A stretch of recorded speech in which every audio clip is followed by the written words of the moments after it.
Hey everyone, it's Dave, and in this video I'm going to be going over our three-part project that we have in this class. It's the Patronage project, and it's broken up into a written research paper, an artwork and artist statement, and an annotated bibliography. So it's kind of a little bit of a complex project, but we take it in bite-sized pieces. And the overall points for this project is like 175 points. It's a big part of the grade. So what I like to do on these larger projects, instead of having them all due at one time, is I stretch them out over a period of 4, 5, 6 weeks, and we can work on individual pieces of the project. So the prompt here, and I'm going to go over the written project first. The prompt is that you're going to assume the role of a patron of the arts. And of course, we've been covering the Renaissance and the Baroque era, and we know that the patrons are people such as wealthy bankers, merchants, aristocrats, and the clergy. So you're going to take a position as one of these people, and you've extended a commission to an artist or architect to create a work of art for you. The commission should be a major project. Think about a new palazzo or chapel, some type of building. Think about an altarpiece or fresco cycle, again for a church, family, chapel, private home, or even public area. You can even do sculpture if you wish. So as far as the assignment goes, the first thing you're going to do is create an imaginary persona for you. Maybe you want to be the Pope. Maybe you want to be a member of the Medici family. Maybe you want to be a government leader. All of those are fine. But you're going to pick who you want to be first. And this is kind of an imaginary type of person. But the person does have to be wealthy because they are a patron of the arts.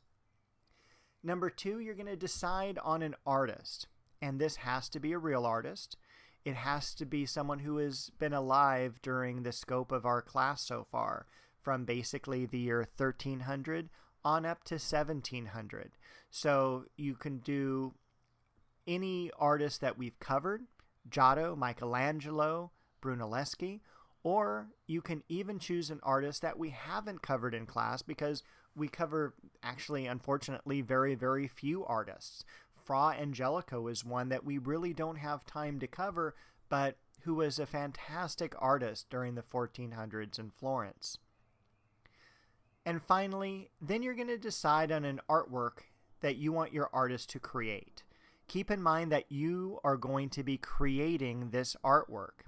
It's not going to be a copy. It's going to be something that's unique and original. And you want to make sure that you have your artist work in a medium that would be consistent with their experience. The idea that if you use Giotto as your artist, he has never worked in oil paints because oil paints were not invented during his time period. So you're going to write a 3 to 4 page research paper that's going to be in the form of a letter to a trusted family member, and you can be perfectly candid and open with them. Include the following in your letter. The first paragraph, all you're doing is setting the mood, and this should only be one paragraph. A lot of us have difficult times starting to write a research paper because we don't know how to start it. And so this kind of gives us, in a letter format, a much easier entry point into writing this research paper. You can think creatively for this paragraph. Date the letter for the time period that you're working and alive. Address the person you're writing to. Maybe it's your cousin or brother. Inquire about their health. Remember, this is a time of the plague sweeping through Europe. Think about current events, their family. You can even bring up your past times together. The next few paragraphs should be devoted to talking about the plans that you have. Describe the project you want to create and make sure you do it in detail. Don't just say you want to create an altarpiece and move on. What type of altarpiece? What kind of scene is it going to be? Is it going to be an Assumption and Consecration? Is it going to be a Last Judgment? Is it going to be a Madonna and Child? And talk about what you want to have produced. Talk about the medium, size and scope, as well as the location and subject matter. Spend some time talking about the artist or architect you have hired. Why did you hire him or her? What other works have they done? And think about slipping your work into a time period that you know the artist wasn't actively creating something. There were a couple years in the life of Leonardo da Vinci. We don't know what he did. He kind of disappears for a while. Maybe he's working for you and on your commission. Maybe you slip your commission, if you're using Michelangelo, into a time period somewhere between the Pietà and the Statue of David. Limit biography, though. I don't want to have an entire biographical essay about this artist because we're really talking about some greater ideas here. Think about the timeline you expect your work to be completed in. What resources do you have to pay for this project? Are you able to give an estimate on its cost? Devote a paragraph to answering why this commission will be important to your family and your standing in the city. You don't have to work in Florence. You don't have to work in Rome. Maybe you're in Siena or Padua or one of the other minor cities. In art, it's always good to compare and contrast your artwork with others. We worked on this with a worksheet as one of the quizzes. Is your work similar or different from others your artist has created, or what other artists are creating during this time period? It is also good to include terms you've learned over the semester.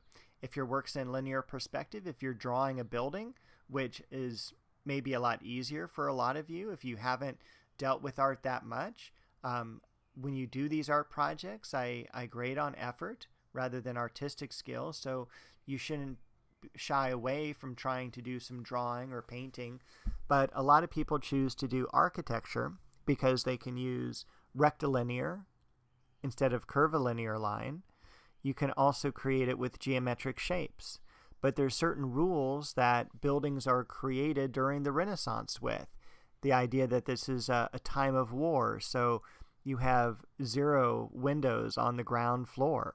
You have particular ways that arches are formed. You have many times pediments around the windows. And so you want to keep in mind that you can do architecture too, but make sure you follow the rules of architecture for that time. For the sources for your paper, use a minimum of 4. Your textbook can be used, but it does not count as actually, I'm going to change that right now as one of the 4 sources. You must have at least one of those sources non-website. Maybe it's a book. It could be an article or journal that is found through an academic database. That's totally fine. That's not a website source like a particular website is. You can have an interview with someone who's knowledgeable about this time period, or maybe you went to the museum and you took a tour and you're talking to the docent. A museum label or a video should not be overlooked either as really good sources for your paper. Keep in mind, though, that sources are to be used as evidence to support your ideas. You imagine a detective in a murder investigation, and the detective names the killer, but then supports his claim with evidence, means, opportunity, and motive. And we do the same thing in academic writing. We make a claim and then support the claim with evidence we found from our research. Sources should be spaced throughout your paper rather than lumped into one paragraph. And don't lose track of the initial prompt for this project. Again, don't have it become a biography of Michelangelo. You want to make sure that you respond to and answer the prompt. The format for the paper, in the upper left-hand corner, you should have your name and the words patronage assignment or patronage project. Skip 2 lines and begin your paper. You do not need a title for your paper. Make sure it's typed, double-spaced, 1-inch margins. 1 1/4 is totally fine, but don't turn anything in with 2 or 3-inch margins. That has happened in the past. Use regular types of font, Times or Times New Roman. You can use 12-point font for this project. We're going to be using Chicago-style citations and endnotes. I will go over these in a separate video as the project paper gets closer. And proofread your paper. It always helps to proofread, because when you catch the errors, that means that I don't. And I can read through your paper quicker. And generally, when the reader can go through the paper very quickly, very few errors, the grade tends to be incredibly higher than if there are a lot of errors. So some helpful hints. When writing any paper, make sure you've responded to and answered the prompt. Stay away from slang. If you and I are talking, we can talk about how something is legit, but when you're writing, the word is legitimate. You'll talk about artwork in your paper. Artwork is one word, not two. You can also, besides saying artwork, you can also say work of art. Do not use the terms piece of art. Piece denotes fraction, and the last thing we want is a broken artwork. And some people write down piece of work, and that really doesn't make any sense at all. So don't use those two last terms. When you talk about an artwork that has a title, you italicize the title. So if you're talking about Diego Velázquez's Las Meninas, it needs to be italicized. Also, don't try to impress the reader by using fancy words. Just write normally. Endnotes, when you do those, they're going to appear on a separate page after your paper is written. They're not going to appear starting right after the last sentence. They always appear on their own separate page. Endnotes are also not a bibliography, and you can have both in your paper if you wish. An endnote shows a particular sentence that uses a fact, and we link the sentence to the source in the endnote. Now, the bibliography, that's just a collection of sources you use, whether you have any specific facts from those sources or not in your paper.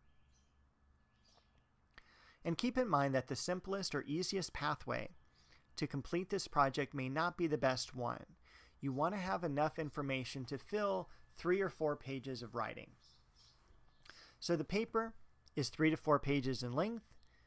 The next page contains endnotes, and you also want to include with this project a picture of the artwork that you created. And you're going to turn images of the artwork in separately for its own project, but this is just kind of a reminder to me as to what you created. Now, the point value is 100 points. It is due Sunday, March 25th. The date of this recording is February the 11th. So it's literally about 5 to 6 weeks of time you have to create this paper.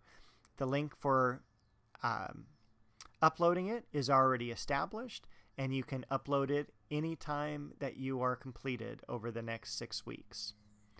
The next image, or the next project that we're going to go over, is the artwork and artist's statement. And again, this is related to the patronage paper. So if you're going to be writing about an altarpiece you want your artist to create, you're going to create it yourself. And you can do so through various mediums. Remember that this work that you create has to be original and unique. You can't reproduce, for instance, you're not going to have your artist do a drawing of the Florence Cathedral. The Florence Cathedral already exists, so you can't copy that.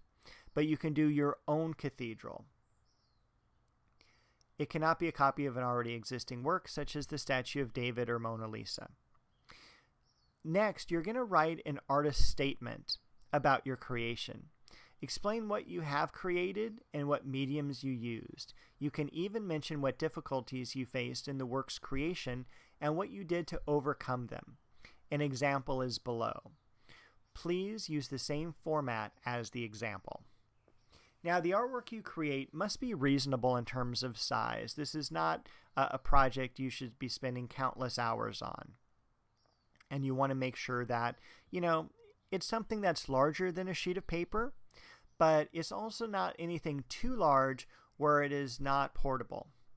I recommend using a 15 by 20 inch illustration board just like we did for our perspective project. Those tend to work really well because you can draw on them as well as paint. You can complete a drawing if you like. Think about using mediums such as pencil or graphite, pastels, crayons, markers, colored pencils, even charcoal.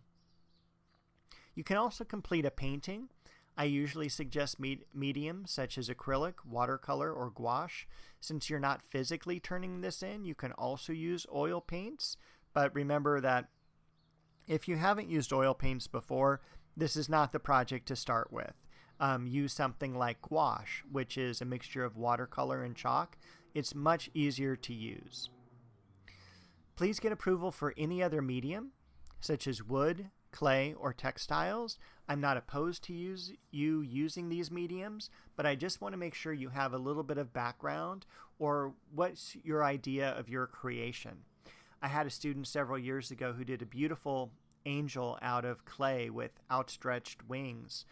Unfortunately, while she was great at carving the sculpture, she did not know that with clay, it's not able to support its own weight. And she had the outstretched wings that were unsupported with any wire on the inside. And once the clay dried, the wings fell off. So I just want to make sure you're somewhat familiar with any of the other mediums you decide to use. Please know computer-generated artworks. And also, it's a good idea to put your name on the artwork somewhere.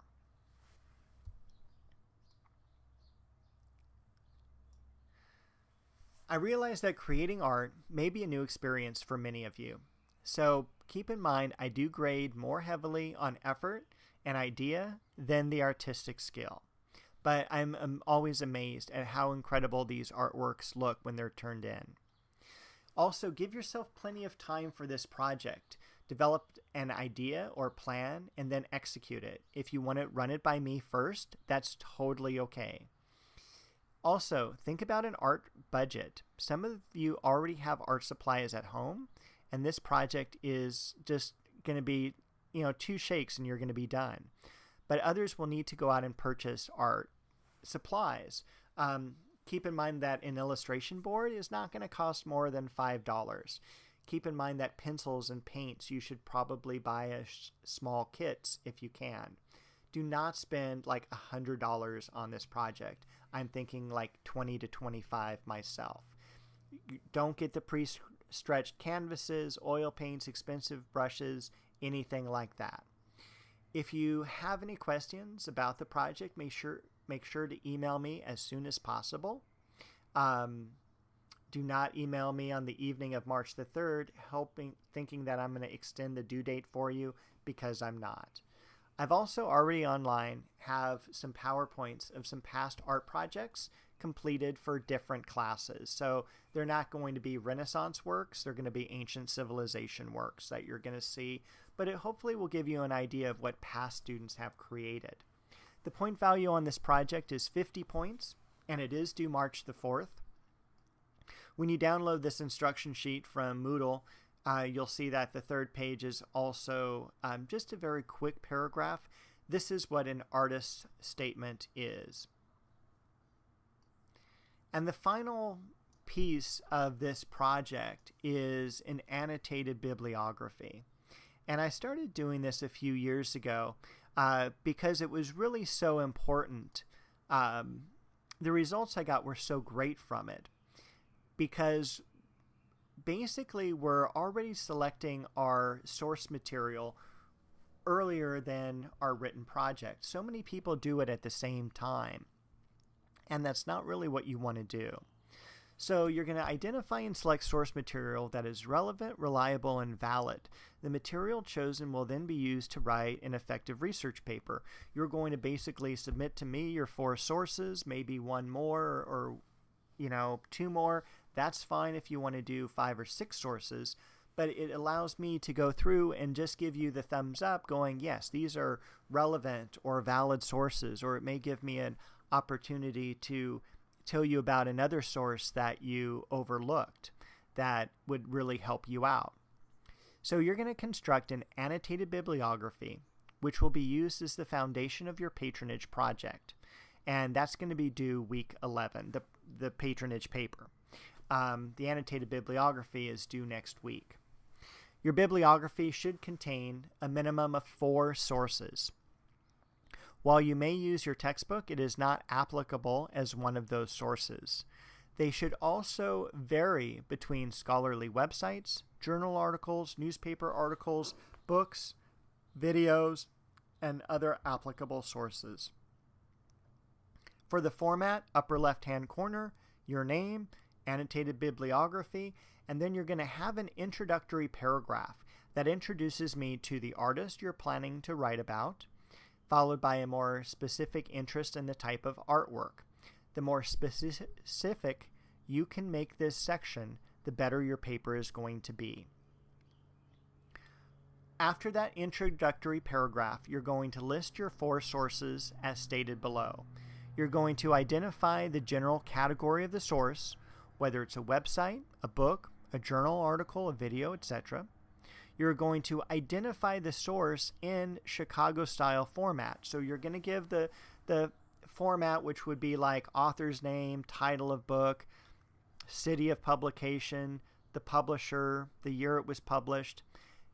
And that already makes your entries so easy when you go to create endnotes in your paper. You literally cut and paste that information into your endnotes. And then you're going to add like the page number where that fact came from. If you've never used Chicago-style format before, I've given you a link here to the Turabian site. Kate Turabian is the person who keeps the Chicago-style format updated. After you've created the source in the Chicago-style format, you're going to write a short paragraph about why this source is relevant to you. And this is not to me. This is writing to yourself why you're using this source. What material does it have in it? Is it a biography of the artist? Does it talk about the different artworks? Does it talk about how the artist uses a particular medium? And so on. How is it going to help you? This paragraph should be 3 sentences in length, roughly. If you do 4 or 5 sentences, that's fine. You're not doing a whole, like, half a page on each one. It's just maybe 5 or 6 lines of type. And I do have an example that I will show you here in this video also. It's worth 25 points. And the matrix I use for grading this is, first off, making sure you have the citations done the correct way is about 5 points. Depth and quality of selected resources, that's the most important. That's worth 15. And then the formulation of the annotations in regards to grammar, spelling, and flow, that's about 5 points. The due date is a week from today. It is Sunday, February 18th. So this is the first part of the project that's due. Again, 25 points. The next project due in 2 weeks is the artist's statement and artwork. And then the final paper itself is due the 25th of March. And I also want to bring up an example of a completed bibliography. So here we have, and this is from a different class. This is from my Ancient Civilizations class that I teach. So we start off student name, annotated bibliography. This was a very short, quick introductory paragraph. Yours is going to be probably a little bit longer. This person chose to investigate the wall paintings from the Roman Empire, specifically with attention to the city of Pompeii. So a great idea for the project. And you can see down below that the person has, this is one entry, this is one source. We have up here that this is a website, that this is the source itself from the Khan Academy. And I would ask that you also include the website address. This one does not. And then just a quick paragraph of the Khan Academy. And if you haven't heard of them, they're the ones who do the Smart History videos on YouTube. This is an academic journal. Title of the article, title of the journal, the volume number and year of publication, and the page numbers. Again, a short paragraph and a website, which is fantastic. Next source is a book, and then the final source is a book. Here it's actually our textbook for the class, so keep in mind that that would not count as one of the other sources. But she has 1, 2, 3, 4 sources. Here's the 5th one. Again, that one doesn't count as one of the 4. So everything is done here is done perfectly. And I'll also show you online how everything is set up. So on the Moodle site, we're looking at week 6 and 7 is together because we're covering the Baroque era. But the annotated bibliography, that's due February 18th. I've got the link that you submit your bibliography with. I have the instructions that are written out that you just saw in this video, and I have 2 examples of completed bibliographies for you.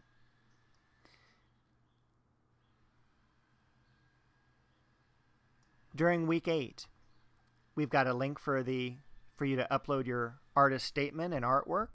You're going to be uploading several pictures. You want to upload about 3 pictures of its creation. We have the statement for instructions here, and we have past art projects as well.